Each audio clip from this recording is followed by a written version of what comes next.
तो इस सेशन में तो हम हर सवाल पूछेंगे ही, लेकिन पीयूष जी आपका अभिनंदन है न्यूज़ 18 पर, क्योंकि आज़ादी का अमृत काल चल रहा है।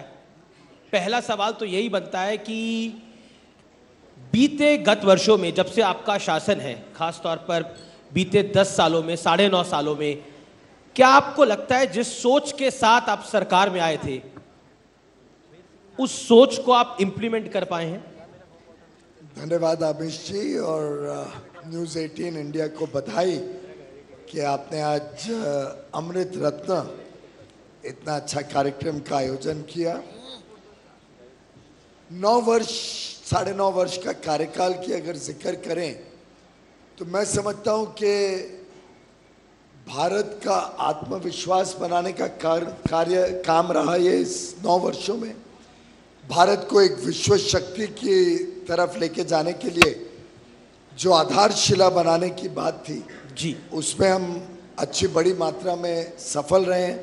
एक फ्रैजाइल 5 यानी विश्व की 5 सबसे कमजोर अर्थव्यवस्थाओं से बदलकर आज विश्व की 5वीं सबसे बड़ी अर्थव्यवस्था बने, और प्रधानमंत्री जी के अगले तीसरे टर्म में विश्व की 3री सबसे बड़ी अर्थव्यवस्था बनेंगे।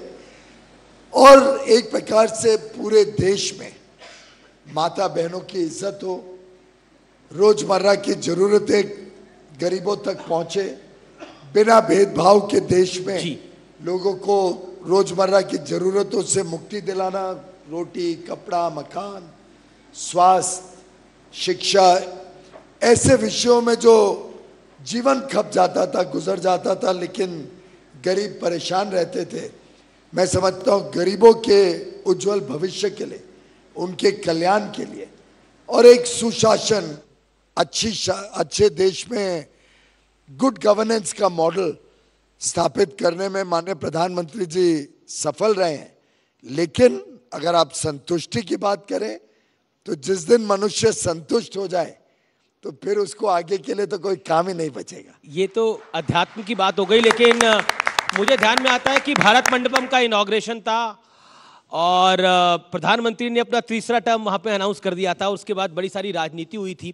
माफ करिए, उन्होंने अपना 3रा टर्म नहीं अनाउंस किया था। उन्होंने बोला कि मैं आऊंगा। भारत की जनता के ऊपर उनका जो विश्वास है कि वो अच्छे काम की सराहना करेंगे, आशीर्वाद देंगे, और वो चाहते हैं कि देश इस अच्छे मार्ग पे आगे भी बढ़ता रहे।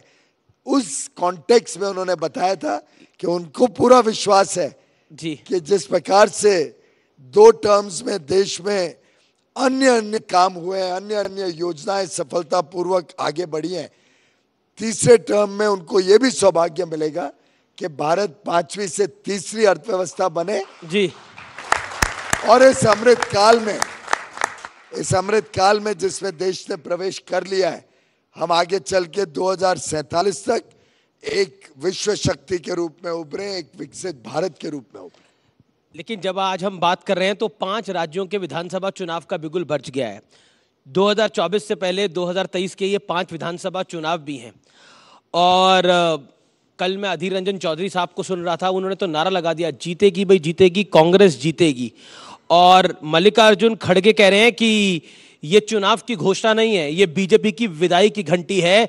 2023 के विधानसभा चुनाव से तय हो जाएगा कि अब बीजेपी को हटना है 2024 में। तो अमित जी, अगर विपक्ष के नेता ये नहीं कहेंगे तो क्या कहेंगे? जो राहुल गांधी जी कह रहे थे कि अब राजस्थान में भी सरकार हटने वाली है, उन्होंने माफी मांगी उसके बाद। उन्होंने बोला गलती से स्लिप ऑफ टंग हो गया था। ऐसा है कि उनको पूरा अधिकार है कि वो अपना चुनाव अच्छे तरीके से लड़े, और हर पार्टी ने they should put their best foot forward, मेहनत करनी चाहिए, काम करना चाहिए। पर मैं समझता हूं प्रधानमंत्री नरेंद्र मोदी जी ने जो जनता का दिल जीता है वो इस चुनाव में भी आप सब देखेंगे। चुनाव ज़्यादा दूर नहीं है, महीने भर में शुरू हो जाएगा।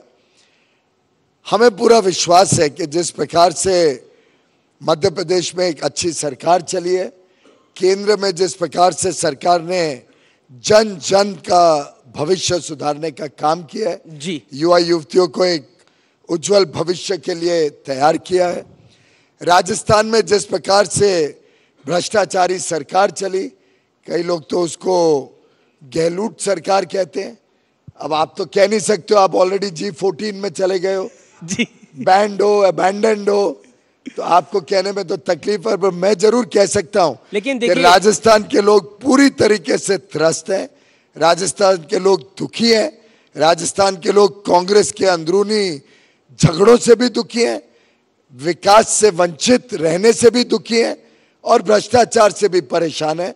राजस्थान में एक तरफा भारतीय जनता पार्टी की तरफ रुझान है और भाजपा की सरकार आने जा रही है। क्योंकि 5 राज्यों में चुनाव है और आपने बोला कांग्रेस में गुटबाजी है, गुटबाजी तो भारतीय जनता पार्टी में भी है, कुछ कुछ राज्यों में कई सारे आरोप लगते हैं। अब राजस्थान की बात